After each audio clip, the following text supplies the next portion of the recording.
Hey everybody, welcome to Money's No Object. I'm your host Dylan Howell. This is episode number 19 of our new YouTube channel and podcast, and I couldn't be more excited to have you here to listen and watch and learn a little bit more about personal finance and just allow me to get some things off my mind, off my chest that will allow you to grow forward in your personal financial life. Today, we're going to kind of expound on yesterday's topic, which yesterday was all about what is investing, right? And so today, we're really going to dig into how much you should be investing and why it's important to have a guideline for how much you should invest, because without that guideline, we don't have any kind of plan. We don't have any kind of direction as to what we should do in that place. And it's a difficult decision to make. And so we're going to walk through that today. Before we get too far in, though, if you could, if you're on YouTube, go down below, click the subscribe button, like this video, leave me some feedback in the comments. I'd be glad to hear what you have to say about the video and the channel and all of that, put together and just what the viewers want. And I want to cater to you guys and give you anything that you think would really bring life to the show more than it has already. Also, if you're on the podcast, if you're listening, thanks for listening there. If you're not and you want to, you can go to iTunes or Apple Podcasts and Spotify Podcasts, and you can subscribe to the show there. Also, check us out on social media at MNO with Dylan, and check out the website www.mnowithdylan.com. So if you'll remember back, my guideline in the financial action plan, when we get to the point where we're out of debt and we have an emergency fund set, is to invest at least 15% of your income. And so you notice I put a percentage of income as the amount that you should invest. And this is very important for several reasons.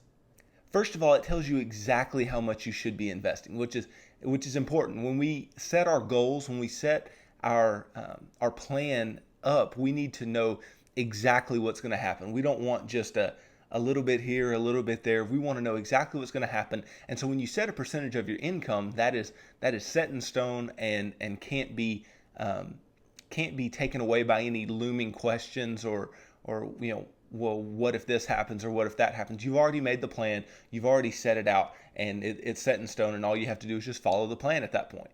Another thing it does is it adds simplicity. If you know that you're going to invest a certain amount of money each month or a certain amount of money annually, then it brings simplicity to your life. You don't have to worry about when you get a raise or when you get a bonus or anything like that. It's all taken care of because you have a percentage of your income that you need to be investing. And so it doesn't matter how much money you make. All that matters is that you take that percentage of your income and you set it aside and you invest it into whatever you're investing your money into, your 401k, your 403b, your IRAs, your brokerage accounts, real estate, whatever. As long as you're investing that percentage, things will work out well in the long term. And if you do have a variable income, this approach works really, really well for you, because if you're just doing a percentage of your income and you have a huge month, well, then you'll invest more. You'll invest proportional to the month that you have. Or if you have a down month, then you'll invest less because you're going to invest proportional to the month that you had. And so that's really helpful to you all. And it's also helpful to those who have fixed salaries and fixed pay, because what they're going to realize is that this is preset wealth building. There are so many millionaires in America today who, what they did throughout their working life was they just poured the same percentage of money into a 401k or 403b or some employer sponsored retirement account over time, and they didn't look at it and they didn't care necessarily, what the market was doing, and they didn't worry about, am I investing too little or too much? They invested the percentage that they had set forth to set, and there they are. They're millionaires. And so you don't have to worry so much about the changes in the market and the changes in your income. Just set a percentage, and it's preset wealth building. You will build wealth if you're putting 15+% into your retirement accounts, into your brokerage accounts, into real estate over a long period of time. it's the nature of things. There is not a period of time over a 30 or 40-year span that did not turn into some substantial wealth building. Something you may have noticed about the financial action plan is that I said to invest at least 15% of your income until you paid off your home.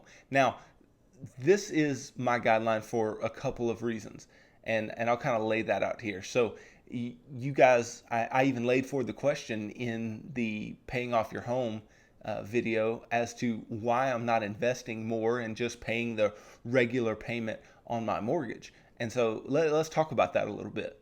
First of all, investing 15% of your income or more than 15% of your income it requires you to be in a strong financial place. This is not something you can do if you owe a lot of people a lot of money. So even getting to this point is a big deal, and it's going to make a distinct difference in your life. And with only your home to pay off, then you should be able to do this. You shouldn't have so much outgo or so many expenses that you can't meet this guideline. And so doing this is something that is reasonable while you're still paying off your home. But we do want our home paid off, and so we want it paid off early, and so we're going to add on to the home instead of the investments. And here's why. The main reason is that once you owe nothing to nobody, once you owe nobody any money, then what you can do is you can invest to the max. And that's why I have a max it out step in the financial action plan. It's because once you don't have any debt and you don't owe anybody money, then you can start just investing like crazy. And 15%, first of all, is a large amount. And so if you're investing above the 15%, I mean, that's gravy money. You're really building wealth at a high rate at that point. So stick to around the 15, be putting extra on the house. And then when you get to the max it out step, like we talked about previously, then you can really ramp it up and really push hard. And there's no reason to be legalistic about this at least 15%. So if you're in a place and you end up investing 13% or 17% or 20 or anywhere kind of in that range, that 13 to 17% range, don't worry about it. It's not that big a deal, because anywhere in that range you're going to build wealth and you're going to do well. I want you to shoot for the 15, because 15% is really, regardless of what your income is, it will allow you to build wealth. But if you're doing 13, if you're doing 17, if you're doing a little more or a little less, it's not going to kill you. But I would like for you to shoot for at least the 15, really not too much more than the 20, because really if you're getting above that 20, then you're eating into the extra money you could be putting on your home to pay that off early. And a reason that this might come into play, you might say, well, Dylan, then why, if you can pick a percentage, then shouldn't you just pick 15 or right at 15 or just a little above 15?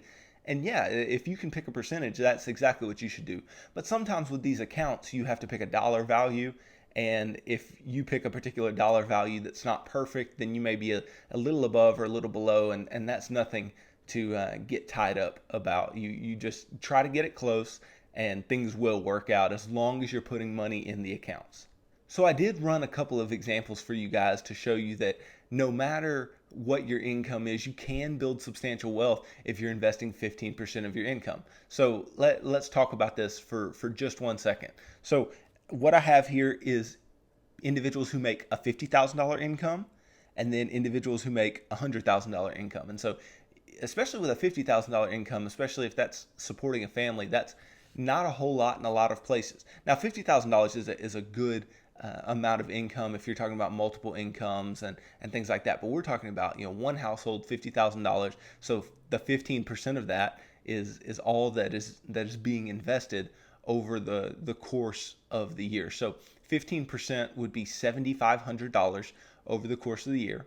And so let's see how that plays out if you're investing monthly and making different rates of return. So if you made 8% on that money over the course of 30 years and you're investing monthly, so you split that $7,500 by 12, and that's how much you invest each month, then you're going to end up with over $931,000. Now, that's no slouch for only making $50,000, and that's assuming that you continue making $50,000 your entire working life. Then, let's say with the same income, you make a rate of return that is a 10% annualized average rate of return. And so, if that is the case over 30 years, then investing 15% of that 50,000 will leave you with $1.4 million. And so now you're really seeing, oh wow, this is a big deal. This is substantial, right? And then if you were able to make a 12% rate of return over the 30 years, then it's over $2.1 million. Like this is a big deal. If you just made $50,000 over the course of your working life, and after 30 years of doing so, you have $2.1 million. I'd say you won. I'd say you were a big winner. And so any of these numbers at 8, 10, or 12% rate of return, you won. You did big things with a small income. And so that's why this step is so very important. Now let's talk a little bit about if there's $100,000 income. So let's say both spouses were to work and they both made $50,000, or one spouse worked and made $100,000, or whatever it worked out to be, where there was a total household income of $100,000. So again, 8%, and so that they're taking that monthly amount. So 15% of $100,000 is what, $15,000, right? So they're taking that $15,000, dividing it out monthly, and investing this monthly over the course of 30 years. And if you make 8% on your money over that 30-year period, you have $1.8 million. So you can immediately see that extra money invested did a lot of work relative to at the $50,000 income level.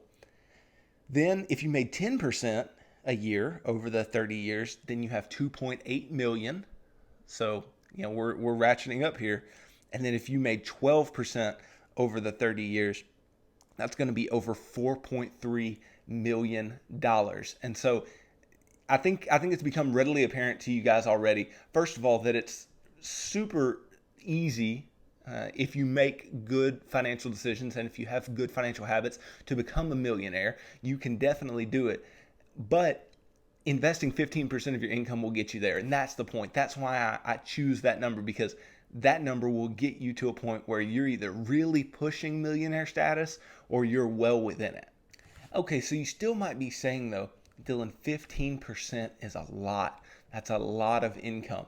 And I just want to reiterate, you don't owe anybody any money at this point in the financial action plan. And so let's look again at the $50,000 of income and how that stretches when you're talking about 15% of it. So with a $50,000 income, that is $625 per month that you would be investing. And you think to yourself, $625 a month is a lot of money. Well, let's think about it for a second. The average car payment in America today is right around $500 a month. Well, you don't have a car payment here, so that $500 a month or more or a little less, we can say that went right to that $625. So you can kind of check that off the list. And then let's just say you had a reasonable amount of student loans. Well, $125 a month on a student loan payment is not a huge amount. So we just made up for the amount that you're going to be investing right there by saying if you were somebody with an average car payment and a reasonable student loan amount, then both of those payments added together will increase to the amount that you need to invest. So you have no excuses at this point. That's why I set the plan up this way, is because when you get to the point where you need to be investing at least 15%, you have no excuse but to get it done. And I want to step to this idea that we've talked about in the past about financial balance, right? So I've told you before, this is going to be a huge tenet of this show, is to remain financially balanced. And setting a percentage that you're going to invest and sticking to that percentage is going to help you to remain financially balanced. Why? Because balance is really all about proportions. It's all about those percentages that you may set. And so setting that investing percentage is going to allow you to stay balanced in the savings portions of giving, saving, and spending. Because with the extra income that you have from paying off all of your debt, I mean, what are you going to do? Are you going to spend it all? Are you going to give it all? Are you going to save it all? I mean, you could choose to do any of those things, but what's going to happen is if you already have, especially in an employer sponsored retirement account, if you already have a preset percentage that you're going to throw into it monthly or every check or whatever, when you do that, it's going to be very, very easy to just continue with your income. Like we talked about earlier, when your income increases, it will change. If you have a down month and you have a variable income, it will change. And it will keep up with that and keep you in balance. And so just like you might have a percentage on how much you want to give monthly, having this percentage of how much you want to save and invest monthly is a huge deal and will help you to remain that balanced individual over a long period of time.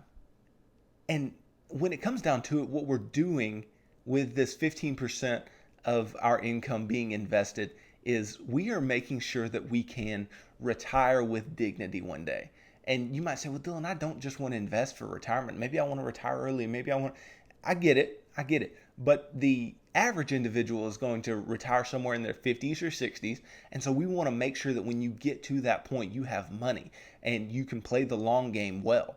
And so what I'm saying is I don't want you to be reliant on pensions that you were promised, and I don't want you to be reliant on Social Security payments that may or may not be there.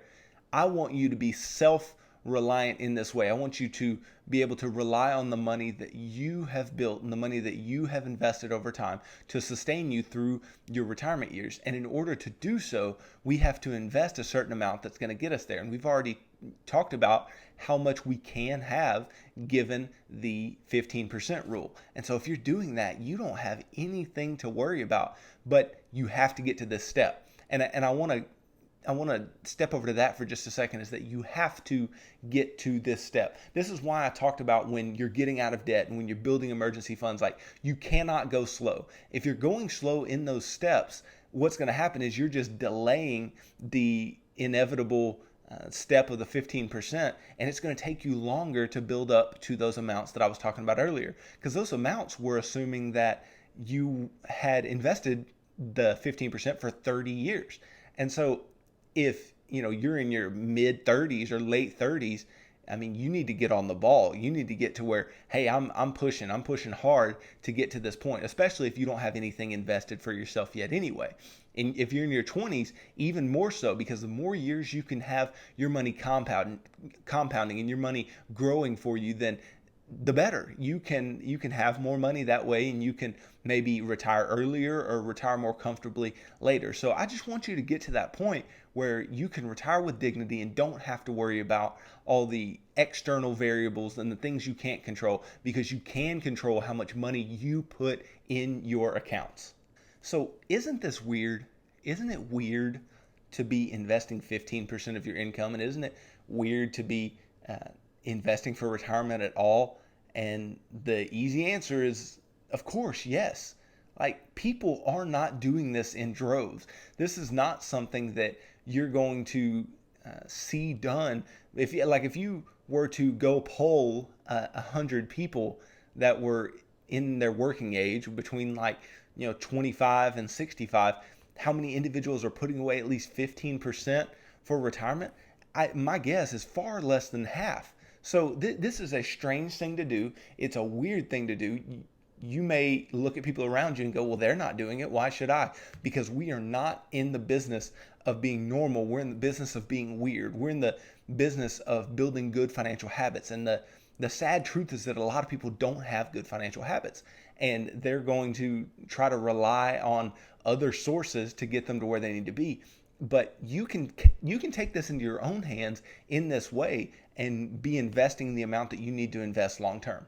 And many of those who do invest and do put money in a retirement account don't come anywhere near 15%. And so if they're not coming near the 15%, then their balances are going to be far less than yours long term. And I can tell you that they are. When you look at most people's retirement account balances, I mean, they're not anywhere close to the $1 million mark. I think, and don't quote me on this, but I read a study that Fidelity had put out about the average 401k last year, the average 401k balance last year, and it was somewhere in the mid 100,000s. And I understand that that takes all age ranges into account, but you would think that those people towards the end of their working life would really, tip the scales on that average, and they don't. And the reason that they don't is because they don't have that much money in their 401ks. There are a few people that do, and a select few that do, and those people are the millionaires, and what the author Chris Hogan calls everyday millionaires. So those are the people you want to aspire to be. But there's a ton of people who are in employer-sponsored retirement accounts that are just putting in the minimum that they have to put in. They're still just investing up to the match, which is a good place to start, like we talked about, but we can't do that long term, or they're not investing their money well. There's all these variables that go into it. But when it comes down to it, those who are putting money in at a consistent rate, at a high rate, 15% of their income or more, then those are the ones that you're going to see with high balances. Those are the ones who are going to win with their money long term. And what if you say, well, Dylan, I know it's a lot of money. I know I can do it, but I'm uncomfortable investing that much. Well, you have to know you can't wait long. This is a non-negotiable step. You have to get to this point. And I've given you some investment options before, because maybe you're uncomfortable with the idea of the stock market, but maybe you are more comfortable with owning your own real estate, or other things that may compound your money in a safe way, and in a way that's going to build you wealth over the long term. So if you want to do that, then that's fine, but this needs to be working for you. It needs to be pushing forward for you, and hopefully you're getting as many of the advantages of the tax advantaged accounts like your 401k, like IRAs, that you can. But even if you're not, even if you're just buying real estate and getting the cash flow off that real estate and pouring it into more real estate, then that's okay, because that's going to work out really well for you if you know what you're doing. But the key with all of this is just knowing what you're doing. And just let me assure you that you may be uncomfortable with investing, but you're going to be far more uncomfortable in retirement if you don't invest. So let's make sure we do that, and make sure we take that step into building a good financial house for ourselves, a good financial life, and being financially free long term. Because I don't know about you, but I don't want to be broke, and I don't want to be in my 70s and having to work. I know some people get to an older age and they still want to work, and that's awesome, and there's nothing bad about that. But I don't want to be in a place to where I'm forced to work in my older age because I don't have money. I want to be in a place that if I want to work, I can work and continue. But if I want to go home and if I want to retire, then I can do that too. Like we've talked about before, money gives you options, and I want to have options. And investing this set percentage, this 15% or more, into your retirement accounts, into real estate, into brokerage accounts, into college savings accounts for your kids, is going to get you to a point where you have options financially. So yes, generally knowing how much to invest in your accounts is a conundrum, but I'm trying to make it really easy for you guys and build the case for why the 15+% of your income is the amount to go with, and it is the way that you should go as far as investing your money for retirement and just for the future in general.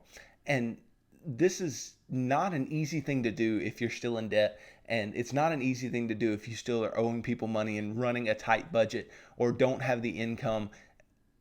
But I promise you, if you follow the steps the way that we've talked about, if you do the financial action plan steps up to that point where you are called to invest 15% of your income, then you will get to a place financially where you can do it. And it's not that difficult, and it's just redirecting money that you were consuming to money that you're owning and growing. And that's what we want to do. We want to be owners and growers of our money. And of course, the more time that you have, the better. The younger you are, the younger you can get to this step, the better. But investing such a substantial portion of your income will build you wealth in some way, shape, or form over the long run. Just don't be hasty. Play the long game and keep putting the money in no matter how old you are when you get to this step. Don't try to overdo it. Stick to the plan. So hey guys, thanks for tuning into this episode. I'm really thankful for you guys for watching or listening or whatever you're doing. Don't forget to subscribe, like, and comment if you are on the YouTube channel. If you're on iTunes or Apple Podcasts or Spotify, then don't forget to subscribe there. If you want to go subscribe there, you can definitely do so and listen to the audio version of this show. Don't forget to follow me at MNO with Dylan on the major social media platforms. You can also check out the financial coaching services that we offer and learn a little bit more about us at www.mnowithdylan.com. So tune in tomorrow as we look at your retirement number and what your retirement number is. And we'll talk about what this means and how this is going to affect your life and why you need to know your retirement number. Also, tune in on Saturday as I post another weekly rewind that'll give you the broad topics, the broad topic clips of the past week. And you can go back and watch some of these videos that you may have missed. And I post one of those every Saturday at 6 a.m. So hey guys, thank you for tuning in to Money's No Object. I am your host, Dylan Howell. God bless.